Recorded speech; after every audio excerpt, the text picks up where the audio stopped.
Halo para pendengar suyanto.id. Apa kabar? Mudah-mudahan Anda semua selalu sehat walafiat. Nah, kita kali ini masih berdiskusi mengenai apa manfaat AKM, yaitu sebuah tes yang diselenggarakan oleh pemerintah yang bendera besarnya adalah asesmen nasional, tapi AKM itu adalah merupakan subtes dari asesmen nasional yang berupa asesmen kompetensi minimum. Di episode terdahulu yang kedua, kita telah berbicara mengenai AKM mengabaikan validitas kurikuler. Nah, kali ini di episode ketiga, kita akan berbicara bagaimana mengatasi ancaman validitas terhadap kurikuler itu. Kita masih bersama Bapak Profesor Ali Saukah, Guru Besar Universitas Muhammadiyah Kalimantan Timur. Jangan lupa klik subscribe supaya Anda selalu mendapatkan video terbaru dari Profesor Ali Saukah dan juga video yang lain dari suyanto.id. Assalamualaikum warahmatullahi wabarakatuh, Pak Ali. Waalaikumsalam warahmatullahi wabarakatuh. Gimana kabarnya Pak Yanto? Alhamdulillah sehat walafiat, Pak Ali. Sehat walafiat, penting. Kita harus sehat. Nah, kita sudah masuk episode 3 dari seri AKM, Pak Ali. Gimana kita tahu bahwa AKM mengabaikan validitas kurikuler dari tesnya itu sendiri? Gimana cara mengatasi, Pak Ali, atau cara mengkompensasi kerugian itu? Ya, baik Pak Yanto.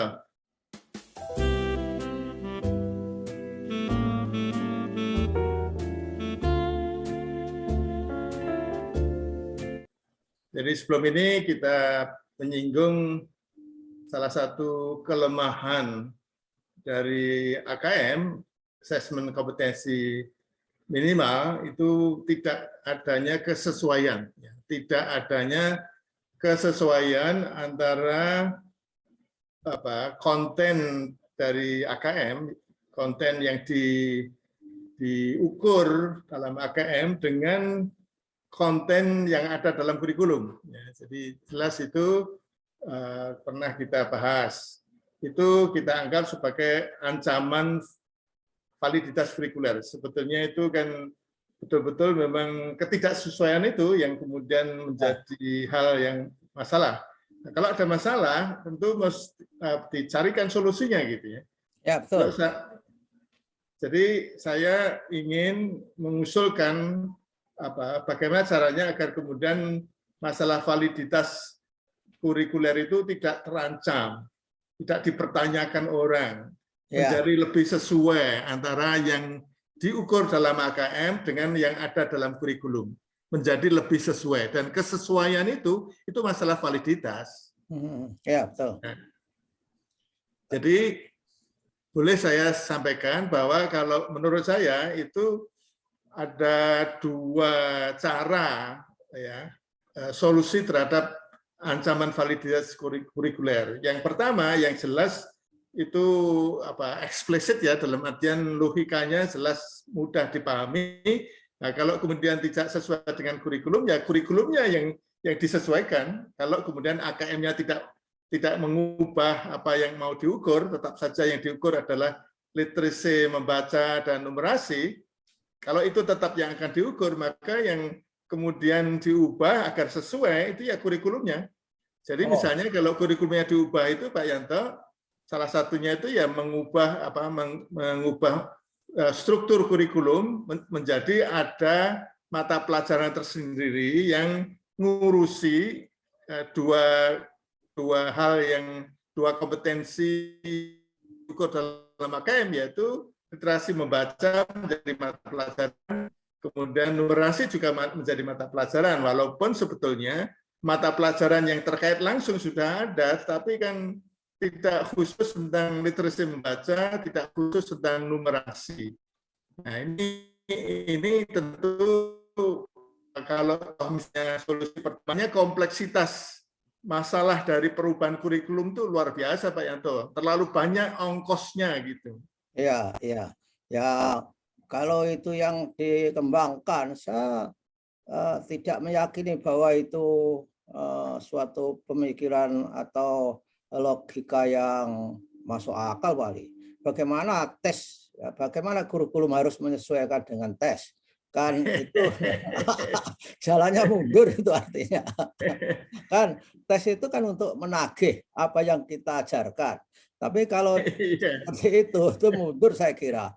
Mundur dalam arti bukan mundur dalam arti progres, tapi mundur logikanya itu loh. Mestinya kan tes. Ya, tapi kan Pak Yanto, asumsinya itu AKM itu baru berjalan tahun ini Pak Yanto, 2021 ya. Masa Ya, kemudian baru sekali kemudian AKM-nya yang diubah kan gitu. lah ya makanya Nah, itu.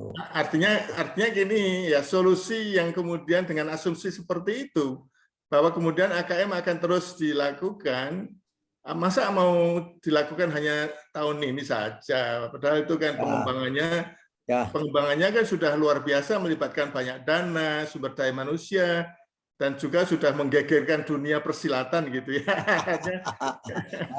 Tapi saya kira yang baik itu adalah tes follows the competence atau Iya, follows the curriculum. saya setuju itu. Nah, Jadi ini ada solusi yang mungkin lebih ringan, Pak Yanto. ya, apalagi, Pak? Ya, solusi yang kedua ini menurut saya yang lebih realistis ya, yaitu mengubah pendekatan pembelajarannya saja. Jadi kurikulum tidak diubah, sehingga kemudian tidak seperti yang tadi dianggap tidak logis, masa kurikulum menyesuaikan tes.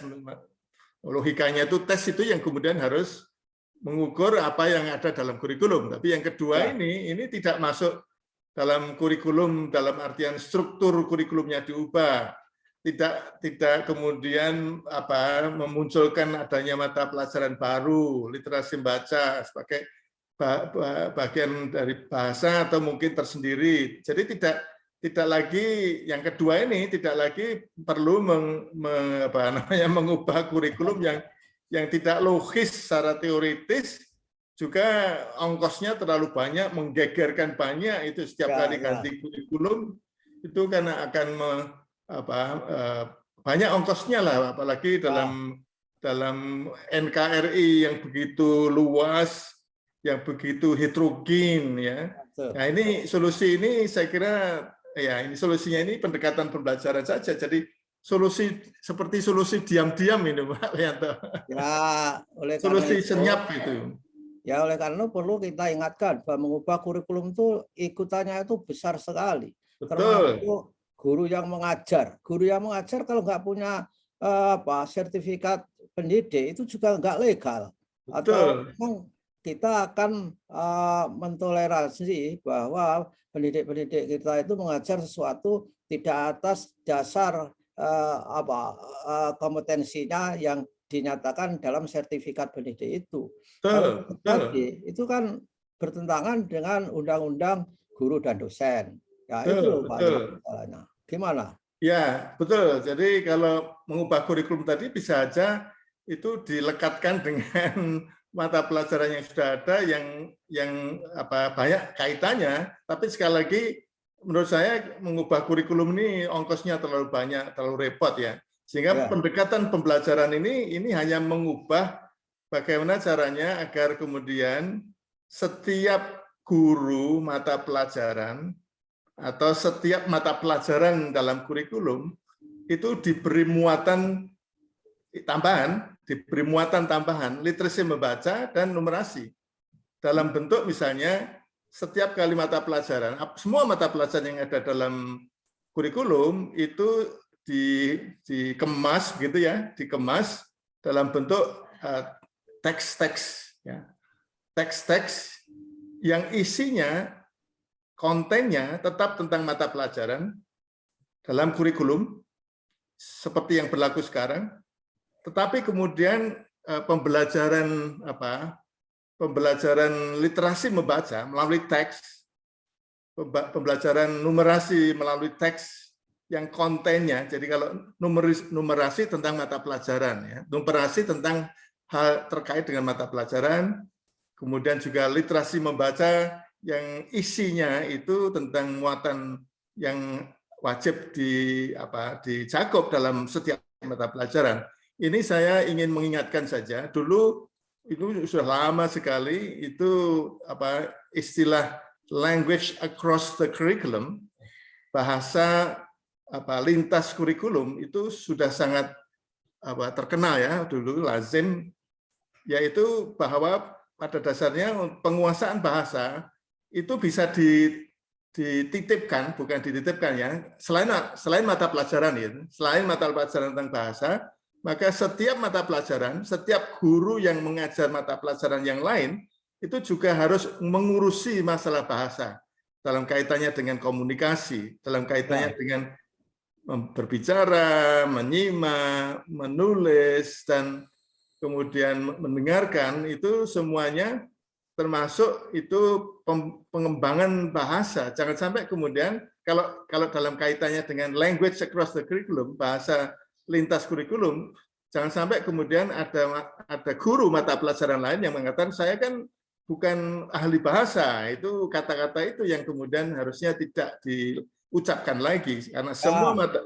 Nah, ini berlaku untuk literasi membaca dan numerasi, gitu. Tapi sejak awal deklarasinya AKM itu bahwa literasinya itu bukan literasi membaca per se, itu adalah kompetensi bagaimana anak didik memiliki kompetensi untuk memaknai apa yang dibaca, apa yang informasi apa saja dalam kehidupan, Pak Ali, saya kira. Ya, betul. Sekedar membaca itu. Dan perubahan kurikulum ini saya kira Kementerian belajar banyak itu. Sejak awal, Mas Menteri itu dulu ketika memproklamasikan Merdeka Belajar itu akan mengubah bahwa kurikulum SMA itu harus ada algoritma, ada psikologi. Karena ketika membuat super application misalkan saja, itu psikologi itu penting, anak-anak harus tahu. Tapi nyatanya nggak ada kurikulumnya. Itu sadar bahwa kurikulum itu memang susah untuk begitu saja. Ketika ada impromptu, kemudian terus diubah besok minggu depan gitu. Ini sudah. Jadi ini kan alternatif solusi, Pak Yanto ya. Artinya kalau kemudian masalah ancaman terhadap validitas kurikuler ini tidak diurus, maka kemudian dampaknya luar biasa. Ya. Salah satu dampak dan sejak awal paradigmanya memang sudah beda, Pak Ali, dengan yang kita ini. Karena semangatnya AN itu adalah tidak kurikulum bound. Jadi it's nothing to do with the curriculum. Jadi memang itulah. Nah, maka kita di sini mendiskusikan apa kelemahan ketika AKM itu tidak kurikulum bound. Kan begitu saya kira. Ya, begini. Jadi ini kan sebetulnya kritikan ya, tapi kan juga harus mencarikan solusi. Win-win solution gitu ya. Pak Ali, mengkritik itu tidak harus dengan solusi. Kalau mengkritik dengan solusi itu namanya staf ahli. Konsultan gitu ya. Konsultan harus dibayar mahal. Ini kalau kita juga bisa dianggap sebagai konsultan ya, dalam artian nanti bayarannya ada di akhirat gitu. Ya, kita voluntary consultant ini. Jadi ya mudah-mudahan ada yang mendengarkan voluntarily itu. Iya, ya gini Pak Yanto, ini termasuk yang perlu kita ingatkan bahwa kalau itu tidak dilakukan, maka kemudian yang terjadi adalah yang paling terasa, dan itu juga apalagi yang sekarang yang terkait dengan masalah ketidaksesuaian dengan kurikulum. Pada waktu ujian nasional saja bisa terjadi yang populer disebut dengan washback effect ya. Jadi kata washback itu bisa backwash juga. Jadi dampak yang kemudian terjadi sebelum adanya tes. Ya, kenapa disebut? Kalau yang sebelum itu backwash itu. Iya, bukan setelahnya. Jadi kalau setelahnya itu kemudian anak lulus, kemudian mereka itu berpesta pora di jalanan, kemudian bajunya dicoret-coret, itu pasca itu. Ya, jadi washback atau backwash effect itu dampak yang terjadi sebelum AKM. Nah, ini. Jadi Ya. ini istilah yang sudah sangat teknis, populer ini dalam pengukuran, dalam evaluasi, dalam assessment ya. Jadi misalnya yang sekarang terjadi dan juga sekarang terjadi, saya kira teman-teman juga bisa mengamati atau bertanya ya.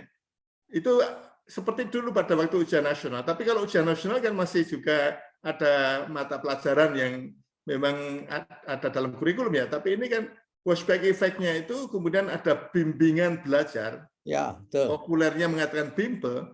Nah, yang dibimbelkan itu sama sekali tidak ada hubungannya dengan mata pelajaran. Ya.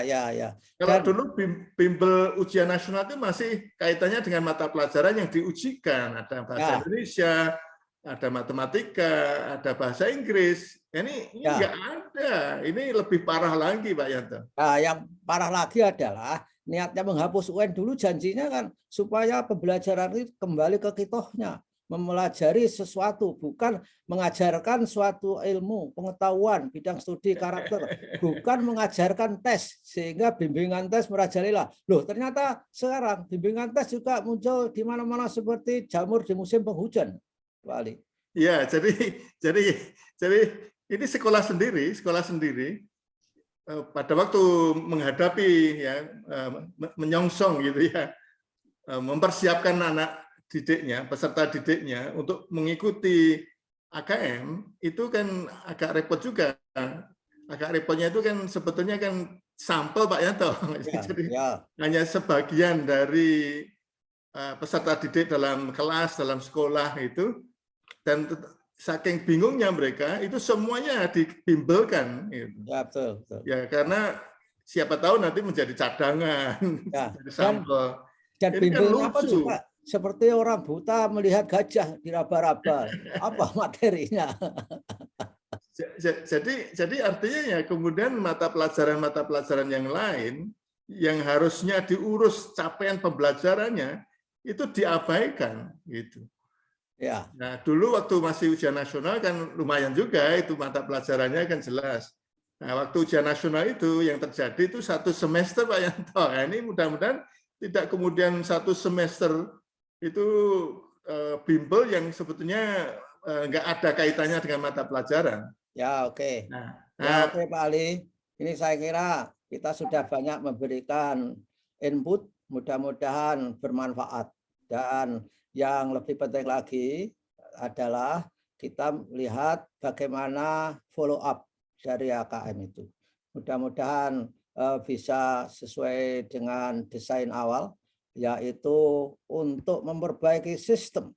Sehingga dengan begitu pendidikan kita menjadi semakin baik. Begitulah saudara-saudara, jangan lupa saudara selalu ikut kita di channel pendidikan suyanto.id. Terima kasih atas kebersamaannya Pak Ali dengan suyanto.id.